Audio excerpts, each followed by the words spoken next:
graus Celsius. E isso é um grande problema.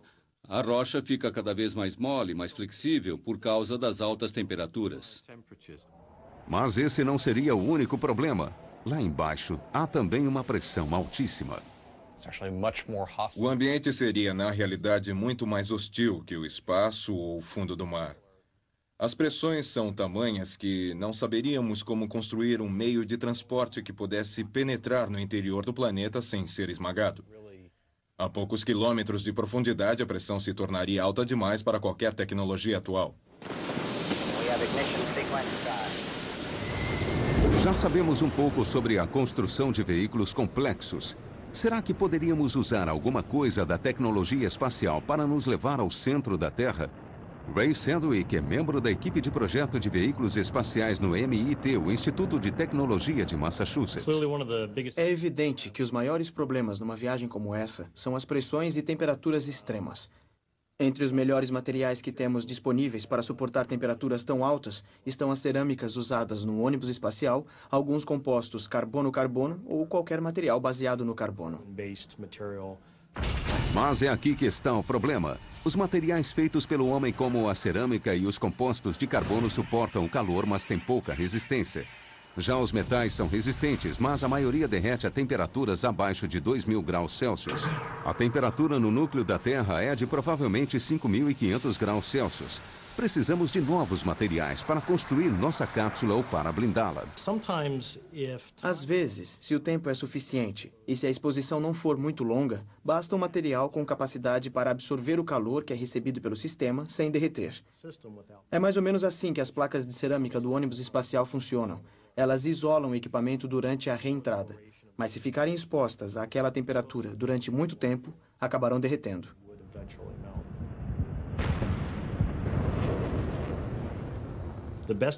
O melhor material que eu conheço para suportar altas temperaturas é o diamante.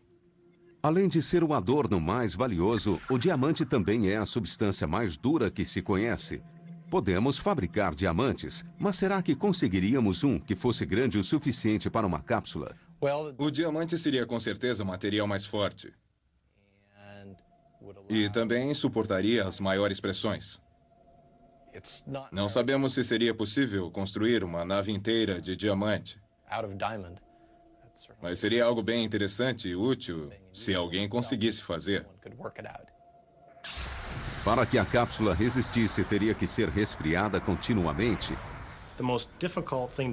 A maior dificuldade seria baixar o calor da cápsula. E só se poderia permanecer em temperaturas tão altas se fosse possível extrair o calor. Quem sabe, um dia, com algum tipo de equipamento com tubos de ânodo de carbono. Talvez uma espécie de cabo muito longo que acompanharia a cápsula até o centro.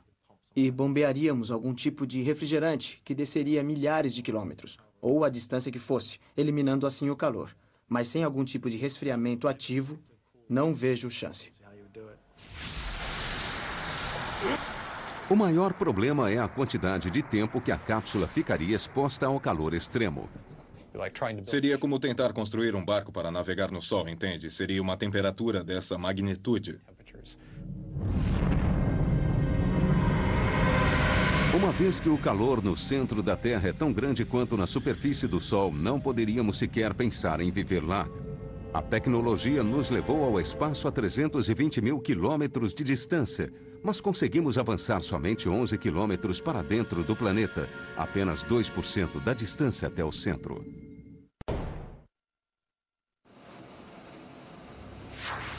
Bernie Wood é petrólogo. Ele estuda os minerais que existem abaixo da crosta e tenta recriá-los no seu laboratório.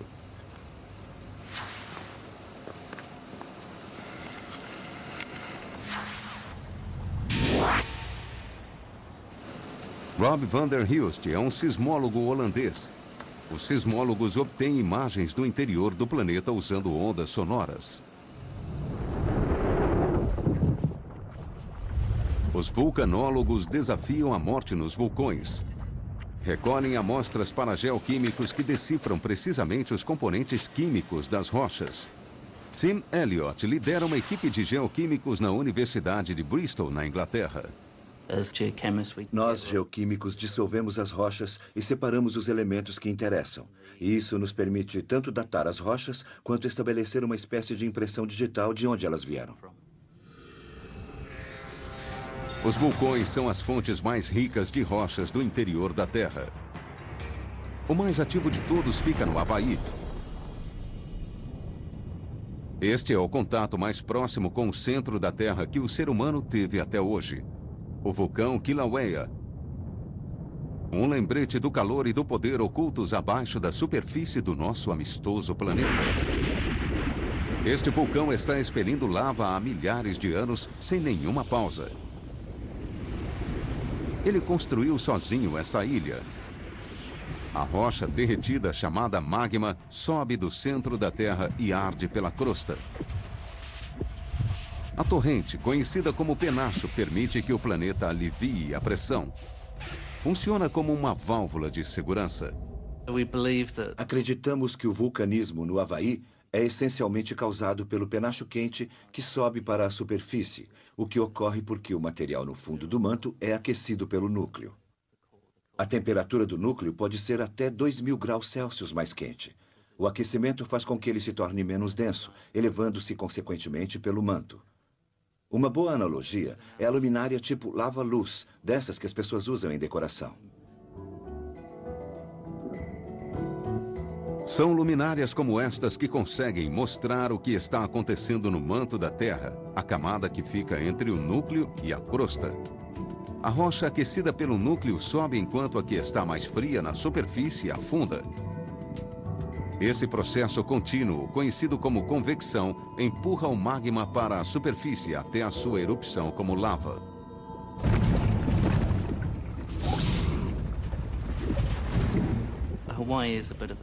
O Havaí é um exemplo muito especial. Lá fica o vulcão mais ativo do mundo, que entra em erupção com grande frequência. E também é excepcionalmente fluido. Por isso, a lava tende a se movimentar muito rapidamente. E lá há uma grande quantidade das superfícies chamadas Pahoehoe, que é a lava acordada, que tem uma textura bonita, suave. A lava pode ser bela e construir ilhas paradisíacas. Mas ela também destrói. Raramente pode ser desviada e extermina tudo o que estiver no seu caminho.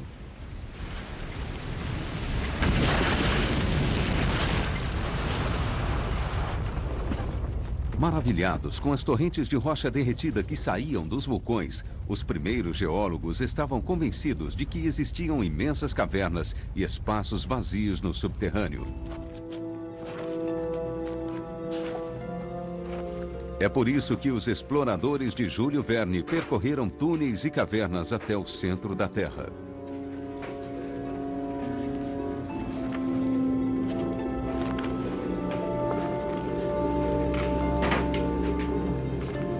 Quando o professor Lidenbrock, Axel e Hans aproximavam-se do núcleo, seu caminho foi bloqueado por um desmoronamento.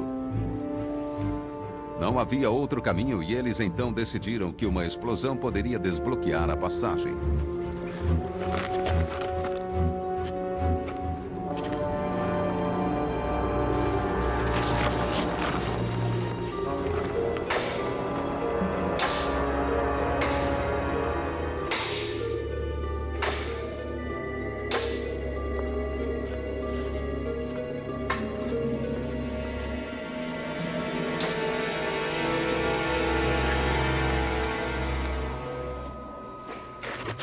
Júlio Verne sabia muito bem que a rocha derretida contida no centro da Terra estava sob uma pressão imensa.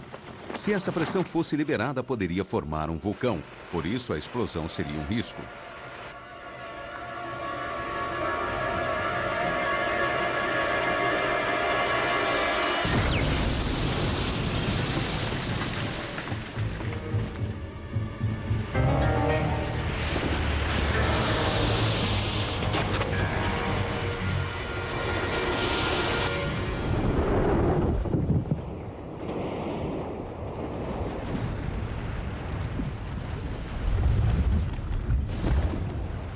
O objetivo de todo vulcanólogo é prever as erupções com precisão. Mas para recolher os dados necessários, eles têm que chegar muito perto. Tim Elliott faz seu trabalho a 13 mil quilômetros de distância.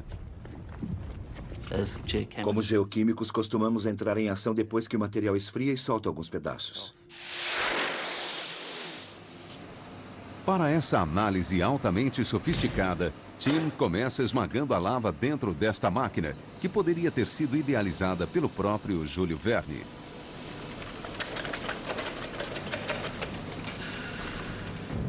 Primeiro, é preciso quebrar a lava em pequenos pedaços. Depois, ela é triturada até tornar-se um pó fino.